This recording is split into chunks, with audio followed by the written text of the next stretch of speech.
push your foot down and oh my gosh. I am literally pinching myself right now. Right here in front of me is an Audi RS6 and I have the keys to it and I've been driving it for nearly a week. This is surreal because I've always loved the Audi RS6. Ever since I was a teenager doing car spotting on Instagram, I always thought the Audi RS6 was the ultimate family car you can buy. This car really doesn't need any introduction. And if you don't know what this is, well, that's why I've got it here. I'm going to show you everything that makes this car so great and why you should possibly consider spending over $200,000 on a fast family estate car like the RS6. So to understand the death grip that the Audi RS6 has on the car enthusiast's obsession for this thing, well, we first have to do a history lesson. First of all, the Audi RS6 was launched in the early 2000s in both a sedan shape and a wagon shape to be like a range-topping high-performance Audi A6. It was a clear competitor to BMW's M5. 2 generations before this car came out, Audi had the crazy idea to even stuff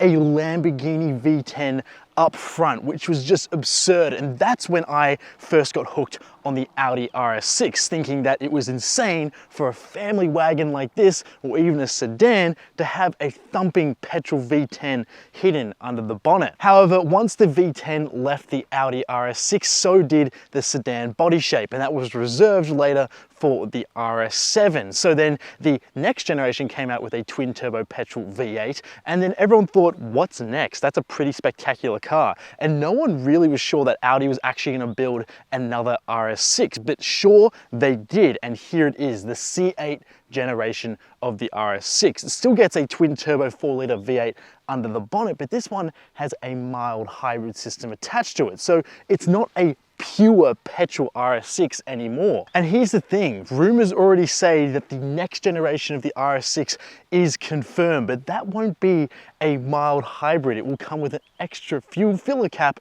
which is where you'll put your electrons, because that is rumored to be a plug-in hybrid V8. And now there is a performance trim of the Audi RS6 that exists that comes with more horsepower, but this one is the base RS6, if you could even call it that, meaning this thing will cost you $237,500 as you see it here with all these options ticked. So let me show you what you're getting for that amount of money. Well, for starters, this is where a chunkier change is going. It's going into this 4-liter twin turbo V8. It's pushing 441 kilowatts, which is 591 horsepower, and 800 Newton meters of torque. Just look at this thing. It looks spectacular. I love the presentation under here.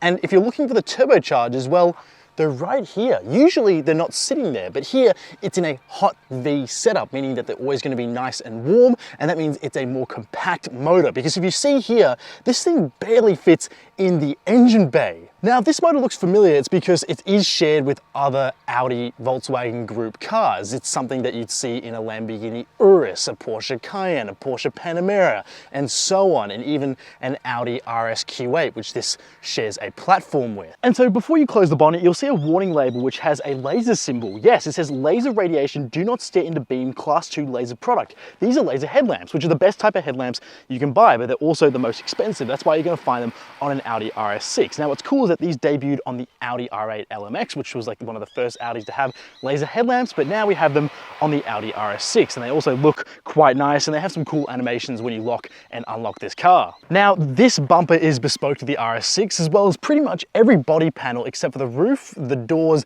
and also the rear boot, which is shared with the A6, but everything else is bespoke to the RS6. We do have these blacked out Audi badges, which is part of an option pack. I wouldn't tick that, but you can if you like the look of it. There's heaps of vents up front, which is designed to cool down that thumping 591 horsepower twin turbo V8. It feels a bit ridiculous to say that because this is one of the most powerful cars I've ever tested. We've also got an Audi RS6 badge here as well, and I really just love the front look of the Audi RS6 in this latest generation. It looks far more menacing than the previous one. Oh yeah, and I hope you haven't been staring into these, because you might want to get that checked out afterwards. Now look right here. Buddy, check this out. These are 22-inch wheels, and you have 17.2-inch brakes. Yes, these are the same brakes you're going to find inside a Lamborghini Urus, but they're here on an Audi RS6, and you have 10 piston calipers. Those are the biggest calipers and biggest brakes I've tested on any car, and you need it because this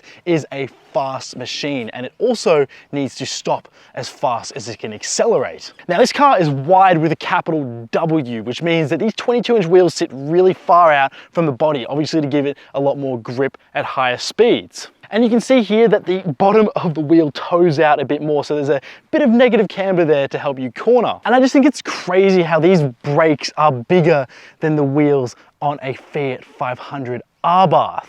Now, I love the side profile of this thing, and it's mainly the reason why you go and buy one, because it just looks so much better than an SUV. You get these black mirror caps here, you have black window surrounds, you have some pretty cool roof rails, because yes, you can put a roof box on this because it's designed to be a family car. You do have some black side skirts, or accents on the side skirts, I should say. You do have keyless entry and locking, of course, on all 4 doors, because you're paying a lot, so you expect a lot for that price point. Now, you do get soft closed doors, like this, as you'd expect, and of course this car has it. You have massive rear cross-drilled and ventilated brakes as well. They're not quite as big as the front ones, but they still are massive, and you do get a red brake caliper with RS badging on that as well. And you do get rear wheel steer. Yes, rear wheel steer, which is so cool. So it means that when you are at low speeds, the rear wheels will toe out and turn opposite to the front wheels by 5 degrees. But then when you're at pace, to try and help the car turn a bit more quickly, the back wheels will turn with the front wheels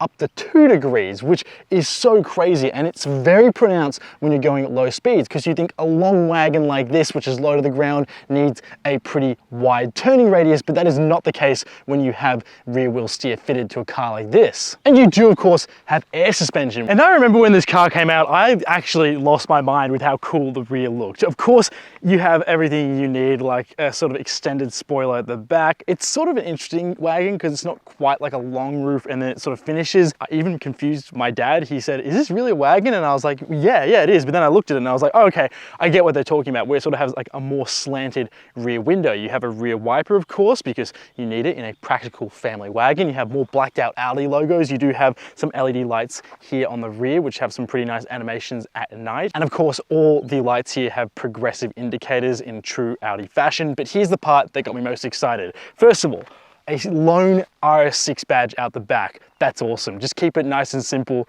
It's really sweet. Also down here, you have twin oval exhaust. Look at this. I can fit my whole fist in there. Like, that's crazy. Like, I know it's kind of like a familiar test from other channels, but yes, look, that just, it's huge. Look at that. And the bumper design really pronounces the fact that this car has some very real exhaust, and they just look fantastic. They're iconic Audi oval exhausts, and I love the black finish on them as well. You of course get a power tailgate, but what I found interesting was how quiet it was. You just hear the hydraulic struts opening and closing. It's not very loud, which feels very luxurious. Back here we have a beautifully carpeted rear storage area. It's nice and long, but it's not too deep, so if you are looking for a bit more storage space, I could understand why you get an RS Q8, but yeah, just get the RS6, come on. I mean, this is practical enough for most people. It's gonna fit a couple of suitcases in here, no problems. Now your seats do fold in a 40-20-40 split, meaning that it'll be easy to put long items through the middle seat. And yes, you do have enough space for your family dog. Now, I love the lighting in here, so at night it's really easy to see what you have back here. And this cargo cover is also motorized. Yes, so when you close this giant hatch, it will slide forwards to hide any sort of cargo you got in here. And it even says Avant on there, which sort of reminds you that you are driving an Audi wagon. And you do have some nice aluminium finishes here on the tread plate, which means you probably won't scuff this beautifully painted bumper, which you won't want to do because that will be rather expensive. We have some netting here, and you also do get Audi's iconic first aid kit just in there as well. But I did find that the net sometimes slips down, which was kind of a bit awkward, but I mean, like, it's not a hard thing to fix at all. And you do have a 12-volt socket here in the rear to run any power. And you do have these rails here on the side to secure the cargo net, which is quite nice. And they do have a nice finish on these little hooks, which you can slide and adjust. But under here, you are going to have just a tiny amount of storage for some toothbrushes and some toothpaste and maybe a pair of underwear, but there's no spare tire on this car, which is just a little bit annoying. Now the doors are kind of funny on this because they're not really door handles, they act like actuators to push a button that then pops the door open, which is an interesting thing that Audi's implementing across all their cars. Now here in the back seats, this is the reason why you're buying an Audi RS6 over, say, any other sports car. This is the main event. So back here is a 5'11" adult. I've got okay amounts of feet room underneath the seat in front of me, which will slide forward a bit when the driver gets in because it's pushed back a bit for that ease of entry. Now I've got pretty good knee room and some nice dugouts there as well. And for my headroom, really decent headroom as well. And that's the whole reason why you get the RS6 Avant over something like the RS7. Now this center armrest is something that's probably gonna be down most of the time. You can put another person here in the middle seat, but there is a huge transmission and exhaust tunnel here in the middle, which makes this middle seat just a very temporary seat where you're really just going to enjoy this with 4 people most of the time. And that's the way the bolstering is done here as well. It's really well bolstered here in the side, so if the driver gets a bit enthusiastic through corners, you're not going to be thrown all about. I have my own air vent up here and I have another one down here. We have quad zone climate controls as well, so I can control my own fan speed and temperature for my own seat. We have 2 USB-C ports at the back, another 12-volt socket, another net behind here as well, and we do have our own sunshade back here, which is really quite nice. So instead of a giant glass roof, we do have a big partition here in the middle with our own reading lights in there as well, and a little coat hook, of course. And then you can just like close this rear so it can become nice and dark in the back. Now we do have ISOFIX points in the rear as well, so yes, this is a practical family car. You can use my review to prove to whoever you need to prove that this is something that can carry the baby around as well. Here in the center armrest, you do have a little carpeted area to store, I don't know, maybe a phone. It's only thick enough for something like that. And you get 2 speakers back here as well, one up here, one down there, as part of the Bang & Olufsen speaker system in this car, which sounds spectacular. Now the rear windows in the back do go most of the way down, but not quite all the way, but they do give you plenty of airflow if you need it. So the serious question is, if you are looking to buy an Audi RS4 or an Audi RS6, you're just going to get more space and more comfort in the RS6, but you are paying for that extra privilege and extra power as well. Now, as you jump into the RS6, it says RS6 on the door sills, which sort of reminds you what you're stepping into is quite special. Oh yeah, nice build quality on the doors. This is a surreal moment for me.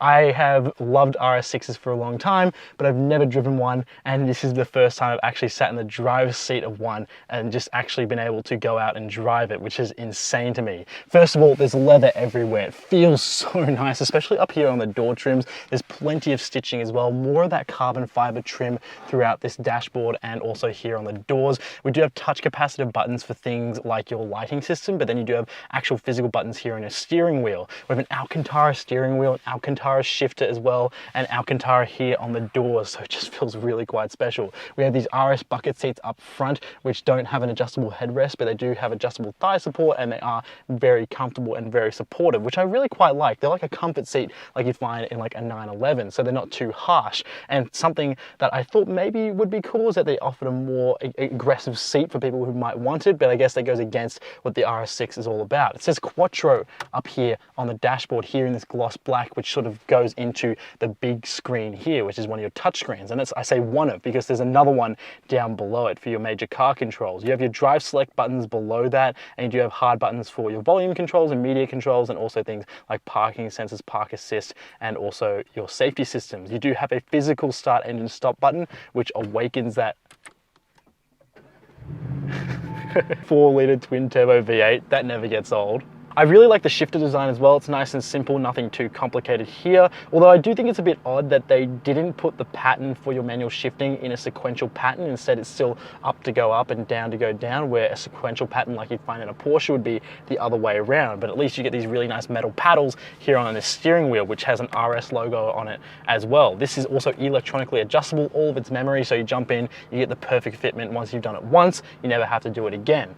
Now you've also got some storage here for a 12-volt socket, and you've also got some cup holders, which are tiny, so they're not really that useful for any sort of water bottles. Even smaller to medium water bottles have a hard time fitting in here. Lots of gloss black plastic happening here, and you realize that this car is all about performance because you open up the center glove box and it's shallow. That is a tube of toothpaste worth of space there for storage. That's it. You have a wireless phone charging pad here as well, which is quite clever because it holds your phone nice and flat in place. And you've also got 2 USB-C ports here as well. Now I do like the metal pedals here. They look fantastic. They feel great, and they do create a nice sound when you do step on the right side of that pedal, so that's quite nice. Now at night there's lots of accent lighting, and it's kind of cool to see that, and I really do like it. But you've also got illuminated seatbelt buckles, which is kind of interesting, so you'll never have a hard time looking for them because they're very bright. Now I love the seatbelts as well. Look, check this out. They have red accenting on them, and you also will have more Alcantara here in the center console with more red stitching, which you probably might miss,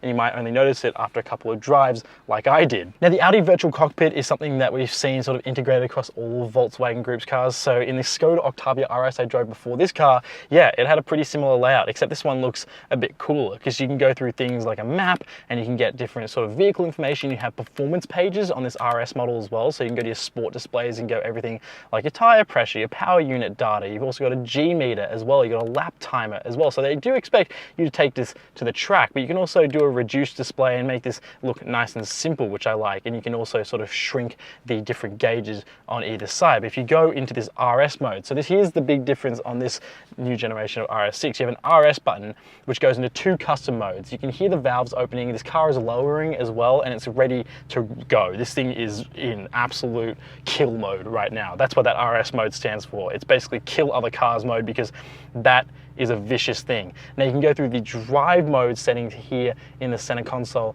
and actually go on to adjust what you want RS mode to do. So if I press RS mode again, it will go into another mode which actually has ESC turned off or restricted. So yeah, I don't really go into that mode ever, but you can have that as a quick sort of mode to jump into. But if you jump back into RS mode, you will then go back into the mode you were in before, so it goes into comfort mode. So it's a nice quick toggle to go through those more aggressive custom modes. But what I love about RS mode is you get the coolest looking rev counter, which just sort of looks like a hockey stick, and you get your power displays on each side, and you get a G meter, and you can sort of customize what you want, and of course have a turbo boost gauge, and it makes your car sound like this. So of course you want to check out what sort of technology you're getting for $234,000, because there's a lot going on here that meets the eye. First of all, you get things like digital radio, you get access to media controls to be able to control your Bang & Olufsen speaker system, and you also get 3D surround audio. You obviously have telephone controls, navigation, you have access to wireless Apple CarPlay and Android Auto. You do have things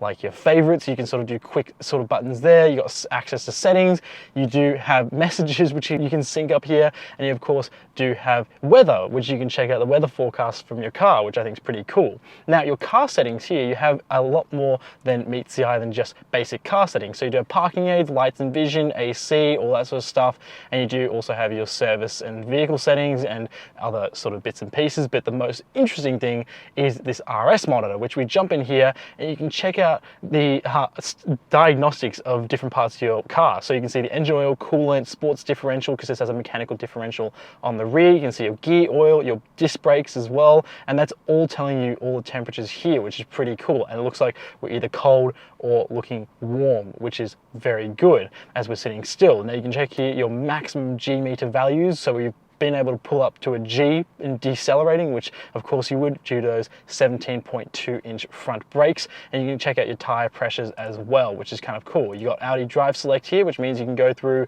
and customize your different modes in RS1 and RS2, but you of course have efficiency, comfort, auto, and dynamic.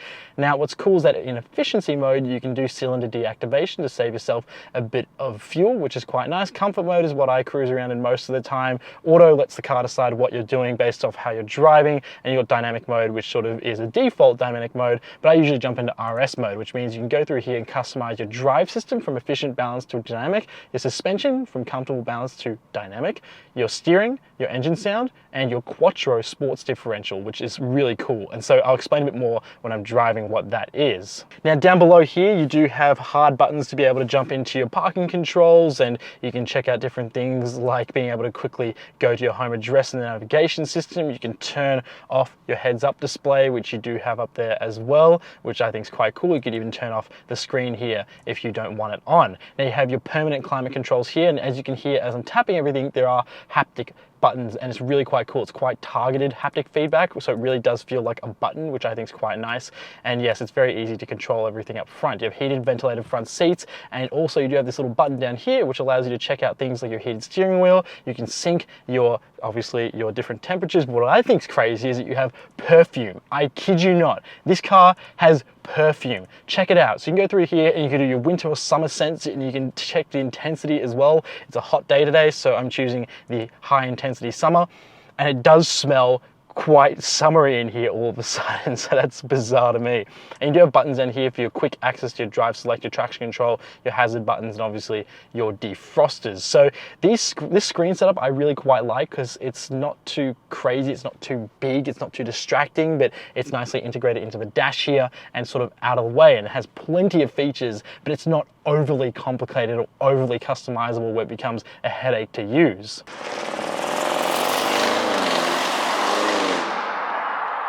I guess you could call the RS6 the ultimate GT car as well as the ultimate family car, because look, it's not a shooting brake. A shooting brake is going to be a car with 2 doors and a station wagon body style, but this is a station wagon through and through, and it is properly nice. So at low speeds, this thing is very comfortable. You go into efficiency mode and you wouldn't even know there's a V8 under the bonnet. You go into comfort mode, you can feel there's something substantial there, but you still couldn't think that there could possibly be a 591 horsepower, fire-breathing, twin turbocharged V8 under the bonnet.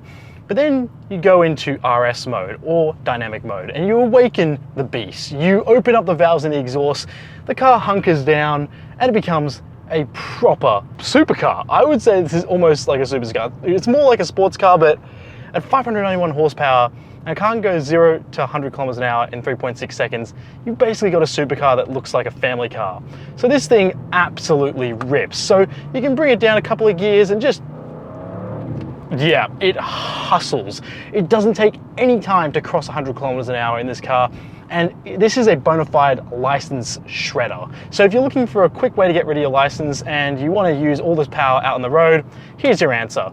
This thing is something that you don't really have to prove to many people, which is what I really like about the legend of the RS6, is that you don't have to drive like an absolute maniac to prove to everyone that this is a fast car.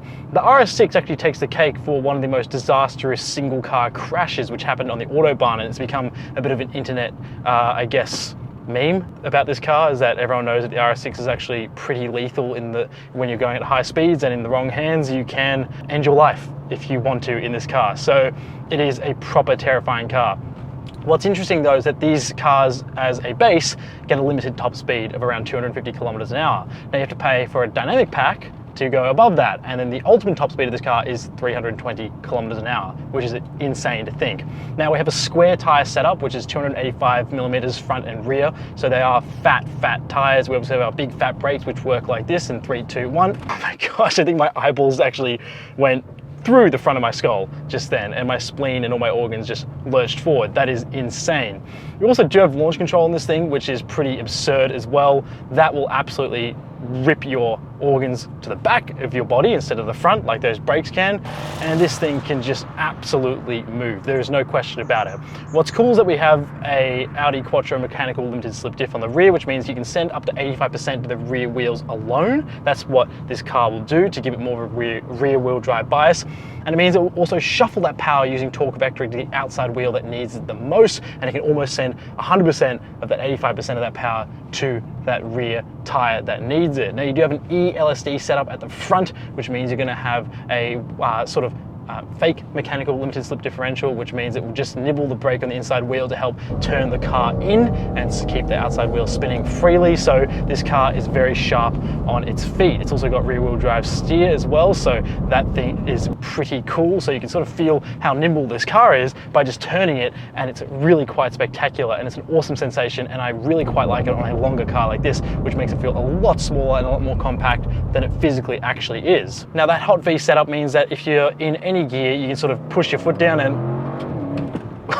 oh my gosh, this thing is just unreal. It's everything I'd hoped for in an Audi RS6. This twin turbo V8, even though it has a mild hybrid set up to it, is no less powerful than, say, the previous generation. It's no less characterful as well. It's really full, actual, really wonderful energy. Like, I really love the way this thing sounds, the way the gears sort of tear through. So if you go from, like, say, second into third, you can go, and it sort of kicks you in the back a little bit, which is crazy. It's sort of just like a wild sensation. It sort of uses that extra bit of torque to surge through on those shifts, making them feel far more engaging. This uses an 8-speed automatic Tiptronic gearbox, which you would think would be kind of like a mundane gearbox, but as a matter of fact, actually is pretty good in this car. So you don't really need a dual clutch. That's sort of where all the Germans are going anyway. Now, out on the highway, you can actually achieve really conservative fuel consumption figures. I saw figures as low as 8 to 9 liters per 100 Ks in this car, which was really quite good. And that's where that mild hybrid system kicks in, and it sort of allows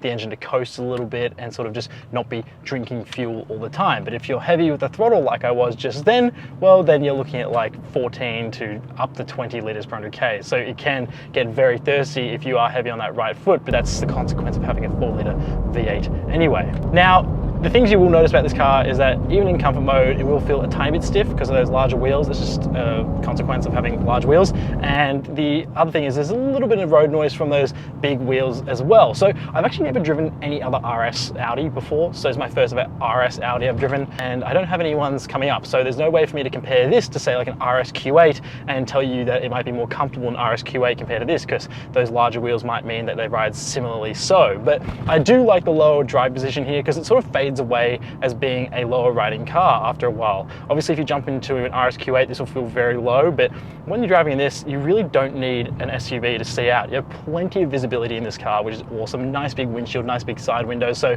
there's no limited visibility at all. Even looking over my shoulder, if I need to look at a blind spot, there's plenty of visibility out there as well, so it's nice and practical that way. It's just an easy car to cruise around in, and you can let the car do most of the thinking for you. The only thing I sort of will complain about is that the steering just feels just a little bit light. Like, it just feels a little bit disconnected, like a tiny bit. At higher speeds, it's sort of strengthened up a little bit, but at low speeds, it's not super connected. So if you're looking for like a really connected drive, you're not really gonna find it with this steering, but it does a really good job of giving you enough feedback, but it just has a hint of being a little bit disconnected from what's happening with the front wheels. But to be honest, this car overall is a very easily forgived car because it's a fast V8 wagon. There's not many left of these things, then there's not many coming either.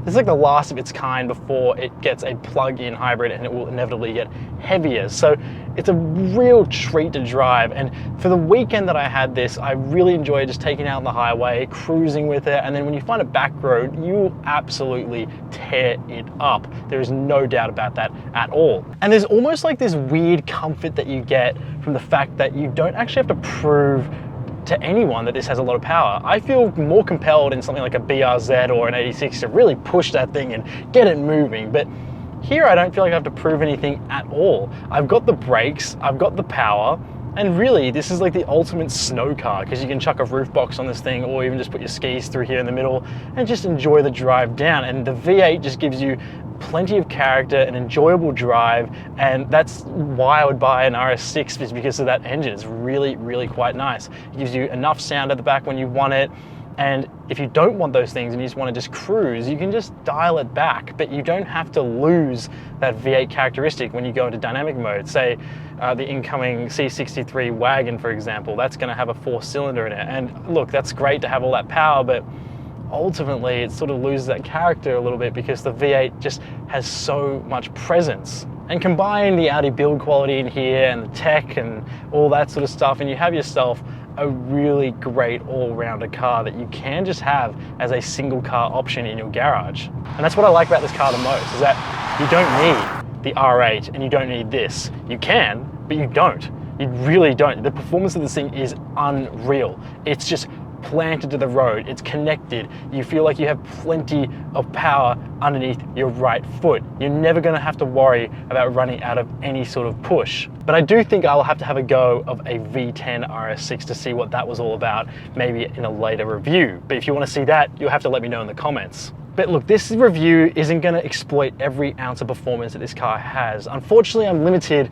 in the country I live in. I'll lose my license if any footage gets published of me pushing this thing to the limit. Plus, I don't need to do that, and I don't have to prove that to myself off camera either, because I'm fully aware of the performance this car has. So I really do enjoy it as like a low rumbling German muscle wagon that can perform really well, except yes, you don't want to exploit that on the street. It's just a dumb way to do it. Instead, Audi has track timers and lap timers, so there's plenty of indication to tell you that yes, you should take to the track, and that's something I'd love to do, is to be able to take it to the track to show you guys what this can really do. So you'll have to also let me know in the comments, and make sure you like this video to let me know if you want to see me drive this on track, because that's something that I'll have to ask special permission for, but I'm sure we could make it work. And if you have $250,000 burning a hole in your pocket right now, and you have to buy a family car and you want something that does it all, well, the RS6 is the answer. There's no other competitors around this price point, and also from rival brands like Mercedes, because Mercedes doesn't offer the E63 wagon anymore, and BMW hasn't revealed the new M5 wagon yet. So you're left alone with this option here for the price point for a wagon. Now you can go get some other fast SUVs, but I don't recommend you go and do that, because this is just a cooler way to experience a family car if you can make it work for you. But if you are wondering if you want an RS4 or an RS6, well, this amount of power and this amount of space is dependent if you need it. If you don't think you need this much power with this much space, then the RS4 would be a great alternative, and you can save yourself a bit of cash there as well. Now, it's been awesome to be able to show you guys the Audi RS6. This is a dream come true for someone like me, to be able to showcase a car like this to you guys who support me here on YouTube, Instagram, and also on TikTok. And so if you don't follow us and you want to see more fast German cars here on this channel, and you want to see me review them here in Australia, make sure you hit subscribe and you follow us on Instagram and TikTok, and leave me a comment down below. Which fast German wagon would you buy? Because to be honest, I just go out and buy an Audi RS6. Make sure you review your car on productreview.com.au. My name's Cameron, and I'll see you in the next one.